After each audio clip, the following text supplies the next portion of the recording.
मेरा नाम सुनील कुमार कश्यप है। जैसा कि आप हमारे क्लास एसके कश्यप क्लासेज में पढ़ते चले आ रहे हैं, आज मैं भी दूसरी अगली क्लास लेकर के उपस्थित हूँ और आशा करता हूँ कि आप लोग भी देख रहे होंगे और समझ रहे होंगे। तो आज हमारा टॉपिक का नाम है, कक्षा 10 में है जैव प्रक्रम, लाइव प्रोसेसेस। लाइव प्रोसेस में आज हम कक्षा 10 वालों के लिए कुछ लेकर आए हैं, उसके बारे में बताएंगे। तो अब आता है कि जैव प्रक्रम। जैव प्रक्रम क्या है? जैव प्रक्रम जीवों में पाई जाने वाली एक जैविक क्रिया है, जिसके अंतर्गत जीवों में निरंतर अनेक क्रियाएं चलती रहती हैं, जैसे श्वसन, पाचन, उत्सर्जन, गमन, वृद्धि, प्रोटीन संश्लेषण आदि क्रियाएं निरंतर चलती रहती हैं। और इन्हीं क्रियाओं को ही हम सम्मिलित रूप से जैव प्रक्रम कहते हैं। जैव प्रक्रम में विभिन्न प्रकार के पोषक तत्वों की सहायता से जीवन को चलाने के लिए या जैव प्रक्रम को चलाने के लिए हमें पोषण की आवश्यकता होती है। पोषण मतलब भोजन की आवश्यकता होती है, और भोजन के माध्यम से हमें विटामिन, प्रोटीन, लिपिड्स, कार्बोहाइड्रेट, खनिज लवण, न्यूक्लिक अम्ल और जल सब प्राप्त होते रहते हैं, और जिनके कारण हमारे शरीर की जैविक क्रियाएं निरंतर चलती रहती हैं। ये जैविक क्रियाएं मुख्य रूप से क्या होती हैं कि लगातार एक दूसरे को बिना प्रभावित किए, बिना किसी दूसरे को रोके हुए अपनी क्रियाएं निरंतर करती रहती हैं। जैसे सबसे पहले होता है पाचन, पोषण। सर्वप्रथम भोजन को हम क्या करते हैं कि उसको खा पी कर पचाकर उससे मुक्त ऊर्जा को रुधिर द्वारा शरीर के विभिन्न भागों में पहुंचाते हैं। उसके साथ साथ शरीर में होने वाली सभी क्रियाओं को ऊर्जा की प्राप्ति होती है। तो जैव प्रक्रम देखा जाए तो एक जीवों में पाई जाने वाली जैविक क्रिया है, जिसके अंतर्गत क्या होता है कि जैव प्रक्रम में अगर देखा जाए तो ये क्रियाएं निम्नलिखित चरणों में पूरी होती हैं, जो निरंतर चलती रहती हैं, जैव प्रक्रम कहलाती हैं। जैसे जैव प्रक्रम में सबसे पहले होता है पाचन एवं पोषण। पाचन एवं पोषण। फिर इसके बाद में आता है श्वसन। फिर इसके बाद में आता है परिवहन। इसके बाद में आता है उत्सर्जन। फिर इसके बाद में आता है गति। फिर इसके बाद में आता है गमन। फिर इसके बाद में आता है वृद्धि। फिर इसके बाद में आता है प्रजनन। फिर इसके बाद में आता है पीढ़ी एकांतरण।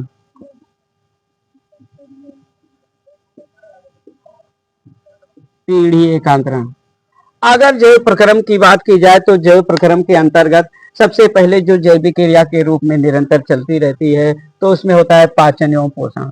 अब पाचन और पोषण के कारण अगर हमारे शरीर में उचित पोषण होता है तो शारीरिक विकास एक नियमित रूप से, नियंत्रित रूप से चलती रहती है, और उसी के कारण क्या होता है, श्वसन क्रिया होती है। श्वसन क्रिया के अंतर्गत ऑक्सीजन शरीर में प्रवेश करता है, कार्बन डाइऑक्साइड को मुक्त किया जाता है, तथा श्वसन के द्वारा शरीर में पहुंचने वाले ऑक्सीजन खाद्य पदार्थों का ऑक्सीकरण करके ऊर्जा उत्पन्न करते हैं। फिर इसके बाद में जब पाचन हो जाता है, भोजन का पाचन हो जाता है, बने हुए पोषक पदार्थ होते हैं, विटामिन, प्रोटीन, लिपिड्स, कार्बोहाइड्रेट, खनिज लवण, न्यूक्लिक अम्ल, जल, वह क्या करते हैं पाचन के पश्चात रुधिर में मिल जाते हैं, और रुधिर द्वारा शरीर के विभिन्न भागों में परिवहन कर दिए जाते हैं, जो वहां से छन करके सीरम के द्वारा शरीर की विभिन्न कोशिकाओं को ऊर्जा प्राप्त हो जाती है। इसके बाद में प्रोटीन युक्त जब हम खाद्य पदार्थ खाते हैं, प्रोटीन, नाइट्रोजन, प्रोटीन युक्त खाद्य पदार्थ खाने से नाइट्रोजन के अपशिष्ट पदार्थ टूटने से यूरिया, यूरिक अम्ल का निर्माण होता है, तथा परिवहन के माध्यम से कार्बन डाइऑक्साइड निकलती है, उत्सर्जन होता है, और उत्सर्जन के माध्यम से बने हुए मूत्र का निर्माण यूरिया, यूरिक अम्ल के रूप में होता है।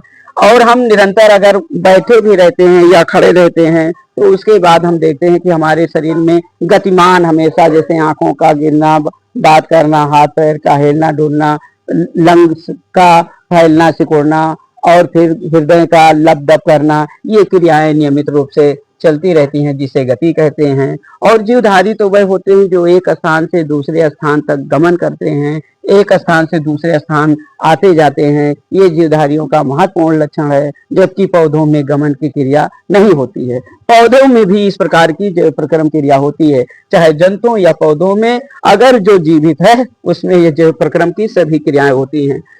फिर इसके बाद में कोई जीव अगर पैदा होता है तो उसमें निरंतर क्या होती है, वृद्धि होती रहती है। पौधों में तो लगातार जीवन पर्यंत वृद्धि होती रहती है, जबकि जंतुओं में एक निश्चित, मनुष्य में एक निश्चित आयु तक वृद्धि होती है, इसके बाद में वृद्धि रुक जाती है।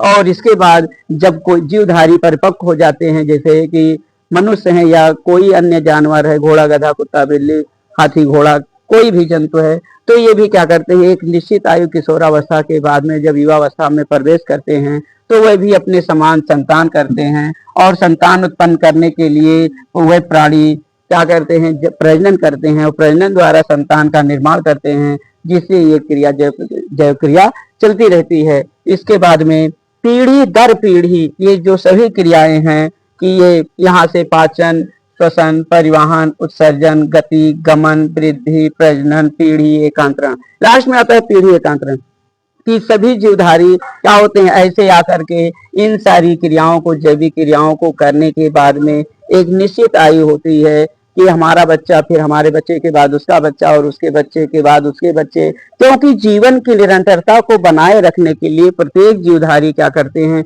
प्रजनन द्वारा संतान उत्पन्न करते हैं और वह संतान भी परिपक्व होकर के अपने संतान उत्पन्न करते हैं, जिससे पीढ़ी एकांतरण बनी रहती है। अगर बात की जाए कि जैव प्रक्रम के अंतर्गत पाचन और पोषण, तो अब इसके अंतर्गत इन निम्नलिखित क्रियाओं का अध्ययन किया जाता है। तो अब इसको अगर हम परिभाषित करें तो थोड़ा थोड़ा सा हम आपको परिभाषित करके बता रहे हैं। तो जैसा कि जैव प्रक्रम के अंतर्गत सबसे पहले आता है कि जैव प्रक्रम एक जैविक क्रिया है जो निरंतर चलती रहती है।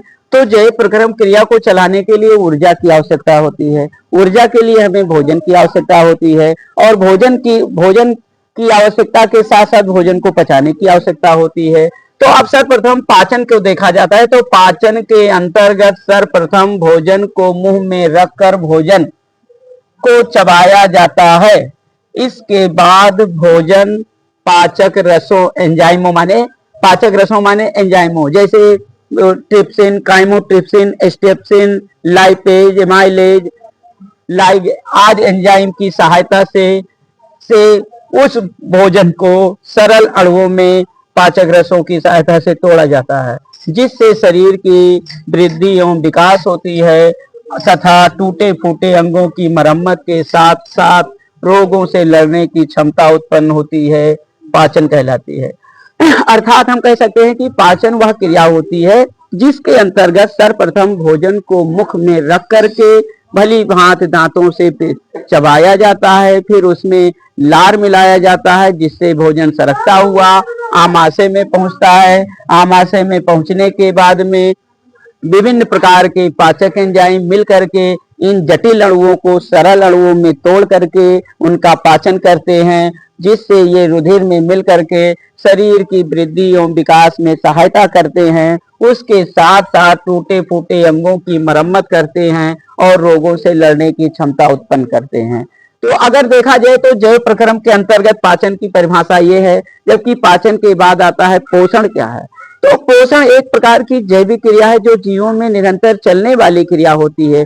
पोषण के अंतर्गत भी भोजन को सर्वप्रथम मुंह में रख करके दांतों द्वारा चबा करके उसकी पिसाई करके भोजन में लार मिला करके उसको लसलसा एवं चिकना बनाया जाता है, जिससे वो सरकता हुआ आमाशय में पहुंचता है। आमाशय में पहुंचने के बाद में वहां पर विभिन्न प्रकार के पाचक रस मिल करके भोजन को पाचन करते हैं तथा हाइड्रोक्लोरिक अम्ल मिल करके भोजन को अम्लीय बनाता है। इसके बाद में पित्त से पित्त रस निकलकर भोजन को क्षारीय बनाता है, जिसके बाद में भोजन उदासीन हो जाता है और बने हुए पोषक पदार्थ रसांकुर द्वारा अवशोषित होकर के रुधिर में मिल जाते हैं। यह क्रिया स्वांगीकरण कहलाती है और ये सभी पदार्थ, पोषक पदार्थ रुधिर द्वारा शरीर के विभिन्न भागों में पहुंच करके ये रुधिर वाहिनियों द्वारा छन करके लसिका में पहुंचकर कोशिका में पहुंचते हैं, जिससे शारीरिक वृद्धि एवं विकास होती है। तो पोषण एक लंबी प्रोसेस है, जो एक जटिल प्रक्रिया है, जिसमें उसका क्या है कि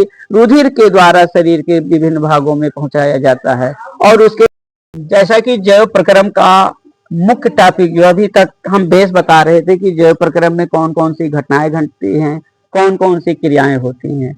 ये अगर देखा जाए यह प्रक्रम मनुष्य का पाचन तंत्र, तो मनुष्य का पाचन तंत्र कक्षा 11 के लिए भी बहुत आवश्यक है और कक्षा 10 के लिए तो महत्वपूर्ण चैप्टर है। तो मनुष्य का पाचन तंत्र अगर देखा जाए तो जैव प्रक्रम के अंतर्गत आता है। मनुष्य के पाचन तंत्र का अध्ययन करने पर, जब हम मनुष्य के पाचन तंत्र का अध्ययन करते हैं तो स्पष्ट होता है कि मनुष्य का पाचन तंत्र मुख गुहा से शुरू होकर के गुदा द्वार तक फैला होता है, जिसकी लंबाई लगभग 13 मीटर होती है। अब बात आती है कि पाचन तंत्र की लंबाई 13 मीटर तक लगभग होती है, तो पाचन तंत्र के अंतर्गत क्या होता है कि निम्नलिखित, जब हम उसका अध्ययन करते हैं तो निम्नलिखित शीर्षक दिखाई देते हैं, जैसे मुख गुहा, ग्रसनी, ग्रास नली, और फिर इसके बाद में आमाशय, और आमाशय के बाद में छोटी आंत, छोटी आंत अंदर की तरफ, बड़ी आंत ऊपर की तरफ, मलाशय और गुदा द्वार तथा कृमि रूप परिशोषिका। तो अब पाचन तंत्र की, मनुष्य के पाचन तंत्र की बात की जाती है, तो मनुष्य के पाचन तंत्र का अध्ययन करने पर उसमें निम्नलिखित भाग स्पष्ट रूप से दिखाई देते हैं, जिसमें सबसे पहले होता है मुख गुहा। मुख गुहा,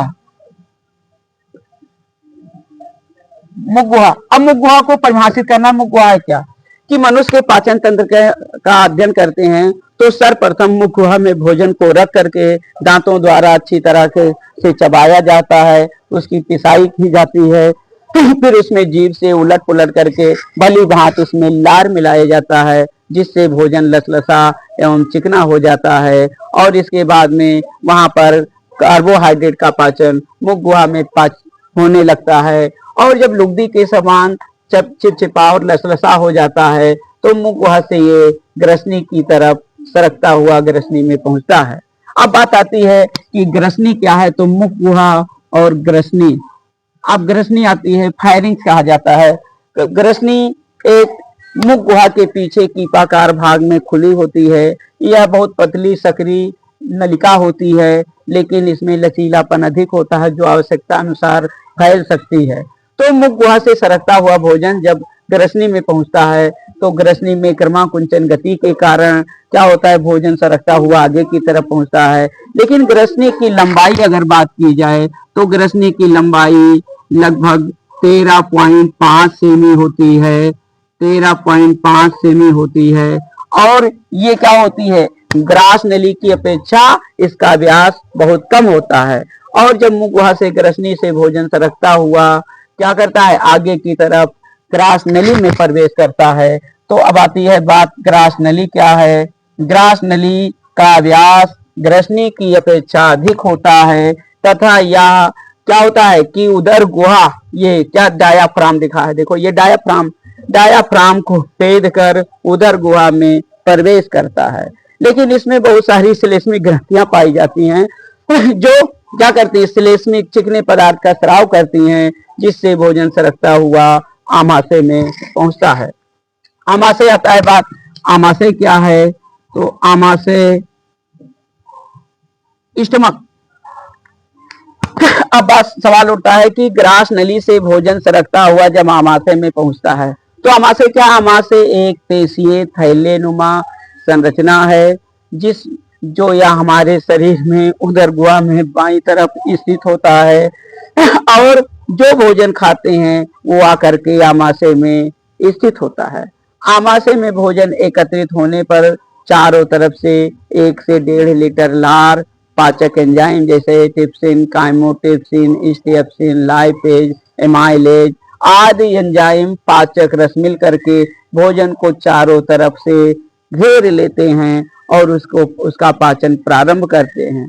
इसके बाद में हाइड्रोक्लोरिक अम्ल। हाइड्रोक्लोरिक अम्ल एक क्या है, अम्लीय पदार्थ है, जो भोजन के संपर्क में आकर के वो क्या करता है भोजन को, जटिल भोजन पदार्थ को सरल अणुओं में तोड़ देता है। और आमाशय में जब भोजन का पाचन हो जाता है तो उससे क्या होते हैं कि सरकता यहाँ पर भोजन का पाचन प्रारंभ हो जाता है। इसके बाद में यहाँ से जो अपच अपशिष्ट पदार्थ हैं, बेकार हैं, वह धीरे धीरे सरकते हुए क्या होते हैं, आमाशय से छोटी आंत में प्रवेश करते हैं, छोटी आंत में प्रवेश करते हैं। लेकिन अब छोटी आंत क्या है, हमारे शरीर की छोटी आंत जो होती है, छोटी आंत, तो छोटी आंत क्या है, मनुष्य के शरीर में पाई जाने वाली छोटी आंत क्या होती है, लगभग 6.5 से 7 मीटर लंबी होती है, जो उदर गुहा में अधिक कुंडलित अवस्था में पाई जाती है।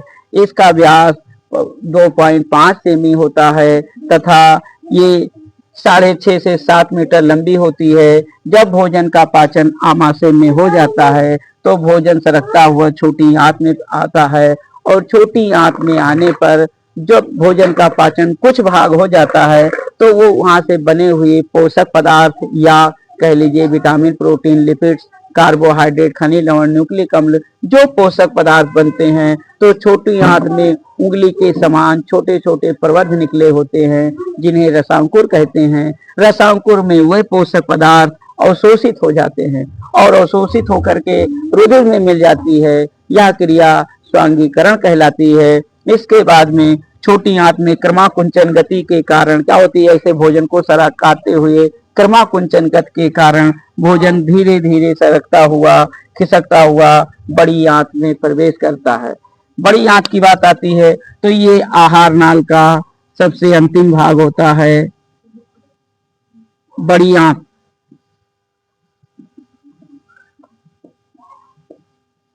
बड़ी आंत, तो बड़ी आंत क्या होती है, इसकी लंबाई 1.5 सेमी से 1.5 मीटर से 1.8 मीटर लंबी होती है। इसका व्यास छोटी आंत की अपेक्षा अधिक होता है, और जो अपच अपशिष्ट पदार्थ होता है, बेकार होता है, जिससे शरीर को से त्यागना निश्चित होता है, वह सरकते हुए बड़ी आंत में पहुंचते हैं, और बड़ी आंत में पहुंचने पर भोजन एक गाढ़े घोल के रूप में बनता है। बड़ी आंत वहां पर पहुंचने पर बड़ी आंत में क्या किया जाता है, अतिरिक्त जल जो होती है पोषक पदार्थ में, उसको अवशोषित कर लिया जाता है। अवशोषित करने के बाद में वह अपच व अपशिष्ट पदार्थ मल जो होता है ठोस रूप से ठोस में बदल जाता है, और उसे क्या करते हैं, अब वो ठोस हो जाता है जिसमें प्रोटेनॉल के कारण उसमें गंध आती है, और ग्वेटेमल के कारण मल पीले रंग का हो जाता है। और ये मल बेकार जब होता है तो इसे क्या करते हैं, प्रत्येक जंतु अपनी इच्छा के अनुसार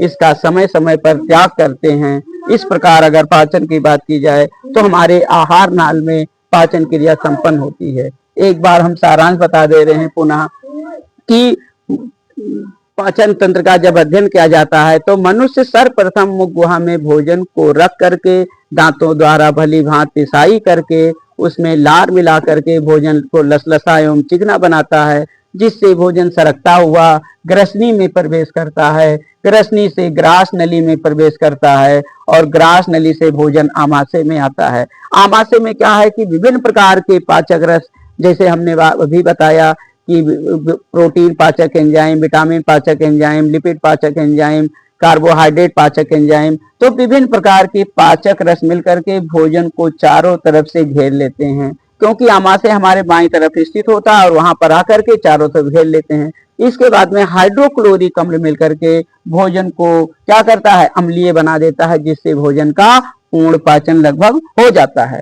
इसके बाद में क्या है कि वहां पर पित्त रस निकलता है और भोजन को क्षारीय बनाता है। भोजन जैसे क्षारीय हो जाता है तो उदासीन हो जाता है। उदासीन होने के बाद में क्या होता है कि वो अपच अपशिष्ट पदार्थ जो बेकार होता है वह सरकता हुआ छोटी आंत में प्रवेश करता है। छोटी आंत में पुनः उसकी पिसाई होती है और क्रमाकुंचन गति के द्वारा वह आगे की तरफ बढ़ता है।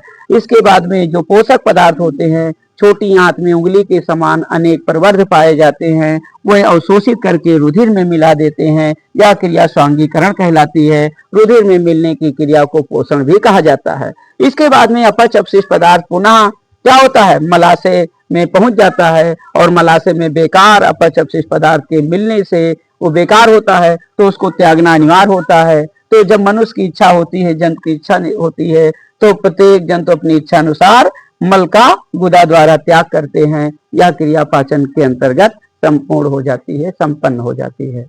उसमें पाई जाने वाली पाचक ग्रंथियों की बात की जाती है तो सबसे पहले आती है लार ग्रंथियां। लार ग्रंथियां लार ग्रंथियां एक महत्वपूर्ण ग्रंथ होती है जो क्या करती है कि ये 3 प्रकार की होती हैं, यानी सबलिंगुअल ग्रंथियां और सबलिंगुअल ग्रंथियां, सबमैंडिबल ग्रंथियां और फिर पैरोटिड ग्रंथियां। 3 जोड़ी लार ग्रंथियां हमारे मुख गुहा में पाई जाती हैं। सबलिंगुअल ग्रंथियां, सबमैक्सिलरी ग्रंथियां, सब या मैंडिबल ग्रंथियां और पैरोटिड ग्रंथियां। 3 प्रकार की 3 जोड़ी लार ग्रंथियां हमारे मुख गुहा में पाई जाती हैं जो निरंतर मुख गुहा में लार का स्राव करती रहती हैं। ये लार क्या करता है कि मुंह को चिकना बनाए रखता है, जीभ को मुलायम बनाने में मदद करता है, बात करने में सहायता करता है और हर वक्त आए अगर किसी कोई खाद्य पदार्थ ऐसे बिना धोए खा पी लिया गया या कोई वायु के माध्यम से बैक्टीरिया, जीवाणु, विषाणु, कोई सूक्ष्म जीव अगर मुंह गुहा में प्रवेश करते हैं तो इस लार में लाइसोजाइम पाए जाते हैं। ये लाइसोजाइम क्या करते हैं, उसको उस बैक्टीरिया को, रोगाणु को नष्ट कर देते हैं और अंदर रोगों से सुरक्षा करते हैं। लार ग्रंथियां बात करने के साथ साथ भोजन को पचाने में भी सहायता करती हैं। जैसे कि हम कोई मीठा चीज खाते हैं तो उसके चारों तरफ लार एकत्रित होकर के उसमें पाए जाने वाले एंजाइम जो होते हैं, जैसे कहते हैं कि रोटी खाते खाते मीठा लगने लगता है, तो रोटी खाते खाते क्या होते हैं, लैक्टोज शर्करा माल्टोज शर्करा में बदल जाती है और रोटी मीठी हो जाती है। तो ये काम है लार ग्रंथियों का। तो लार ग्रंथियों का बहुत बड़ा उपयोग नहीं है, फिर भी हमने थोड़ा बता दिया कि 3 जोड़ी लार ग्रंथियां हमारे मुख गुहा में पाई जाती हैं। मुख्य मानव में, मनुष्य में पाई जाने वाली सबसे मुख्य ग्रंथियां हैं, उसका नाम है लीवर या यकृत, इसके बाद में अग्नाशय ग्रंथियां। अगर लीवर की बात की जाए, लीवर एक महत्वपूर्ण पाचक ग्रंथि है। लीवर शरीर का सबसे बड़ी ग्रंथ होती है। इसका वजन लगभग 1.5 किलो होता है। या गहरा लाल भूरा या चॉकलेटी रंग का लीवर होता है। इसकी दाहिनी पाल बहुत बड़ी होती है, बाईं पाल बहुत छोटी होती है और ये ग्रास नली के बाएं तरफ छोटी पिंड होती है और ग्रास नली के दाएं तरफ बड़ी पिंड होती है लीवर की। और इसके नीचे डिओडेनम में अग्नाशय ग्रंथियां पाई जाती है तथा लीवर के मध्य भाग में क्या निकला होता है, एक पित्ताशय, अंगूर के गुच्छे के समान होता है, पित्ताशय होता है। लेकिन पित्ताशय होता है तो ये क्या होता है, ये सब मिलकर के पित्त को वहां पर स्राव करता है जिसमें बिलिरुबिन का निर्माण करता है, भोजन को पचाने में मदद करता है, उदासीन बनाने में मदद करता है। बात आती है लीवर। तो लीवर मनुष्य के शरीर की सबसे प्रमुख पाचक ग्रंथि है जिसे रासायनिक कारखाना कहा जाता है, रासायनिक भंडार कहा जाता है, क्योंकि यह लीवर शरीर की सबसे बड़ी ग्रंथ है और भोजन को पचाने में मदद करता है। दाहिनी पाल बहुत बड़ी होती है, छोटी पाल छोटी होती, बाई पाल छोटी होती है और ये हमारे उदर गुहा में बाईं तरफ और दाईं तरफ दोनों मध्य भाग में स्थित होती हैं। अब पाचक मनुष्य में पाई जाने वाली पाचक ग्रंथियों में पित्ताशय क्या होता है कि ये लीवर जो होता है शरीर की सबसे बड़ी ग्रंथ है जो भोजन को पचाने में मदद करता है, रुधिर कणों के निर्माण में लीवर का सबसे बड़ा योगदान है। जब कोई नवजात शिशु पैदा होता, गर्भ में होता है, तो जब उसमें रुधिर कणों का निर्माण होता है तो सबसे पहले लीवर बनाता है। लीवर क्या करता है, प्रारंभ में नवजात शिशुओं में इन स्टमक में जब पेट में बच्चे रहते हैं, गर्भावस्था में रहते हैं, तो उस समय लीवर क्या करता है, रुधिर कणों का निर्माण करता है। रुधिर क्या करता है कि ये लीवर जो क्या करता है, रुधिर की सफाई करता है। फिर इसके साथ साथ में रोगाणुओं को मारने का कार्य करता है, बने हुए विषैले पदार्थ को नष्ट करने का कार्य करता है और विटामिन ए को संश्लेषण करने का कार्य करता है। यूरिया यूरिक अम्ल का निर्माण करता है, उत्सर्जन के लिए प्रेरित करता है। जो हमारे खाने और पीने से बनते हैं उत्सर्जित पदार्थ यूरिया यूरिक अम्ल को, उनको निकालने का काम करता है। तो लीवर क्या है, एक प्रमुख पाचक ग्रंथि है। जैसा कि आप चित्र में देख सकते हैं कि दाहिनी पाल क्या होती है, बहुत बड़ी होती है, बाईं पाल छोटी होती है और उसके मध्य में एक अंगूर के गुच्छे के समान एक संरचना होती है जिसे पित्ताशय कहते हैं या अग्नाशय से जुड़ा होता है। तो पित्ताशय क्या है, एक सबसे बड़ी पित्ताशय, सॉरी कहने का मतलब कि लीवर एक सबसे बड़ा ग्रंथ है ये हमारे उदर गुहा में पाया जाता है। एक वायस्रावी ग्रंथ है जो क्या करता है, अपना स्राव सीधे शरीर के विभिन्न भागों में करता है। तो लीवर क्या करता है, सबसे प्रमुख पाचक ग्रंथि है और इस लीवर को हम कहते हैं रासायनिक कारखाना। और ये लीवर क्या करता है, हमारे शरीर में रुधिर कणों का निर्माण करता है और उत्सर्जी पदार्थों को निकालने का कार्य करता है, रुधिराणुओं का निर्माण करता है, हिपैरिन का स्राव करता है जिससे शरीर में रुधिर को जमने से रोका जाता है, एंजाइम का स्राव करता है जिसके कारण विभिन्न प्रकार के पाचक रसों की व जैविक क्रियाएं चलती रहती हैं। इसके साथ साथ विषैले पदार्थों को विषहीन बनाने में मदद करने के साथ साथ मृत लाल रुधिराणुओं का भक्षण करके शरीर को सुरक्षा प्रदान करता है। तो अगर बात की जाए तो यकृत शरीर का सबसे महत्वपूर्ण और बड़ा अंग होता है जिसे रासायनिक कारखाना कहते हैं। यह हमारे शरीर में 1 से 1.5 किलो इसका वजन होता है और ये गहरा भूरा लाल चॉकलेटी रंग का होता है। ये क्या करता है, रासायनिक कारखाना कहलाता है। विभिन्न प्रकार के रसायनों का निर्माण इसी के द्वारा होता है, रुधिर कणों का निर्माण होता है, विषैले पदार्थ को विषहीन में बदला जाता है। इसके साथ ही साथ जो इसमें पित्ताशय पाए जाते हैं वो पित्ताशय पाचन के समय भोजन को क्षारीय या उदासीन बनाते हैं जिससे भोजन क्या होते हैं,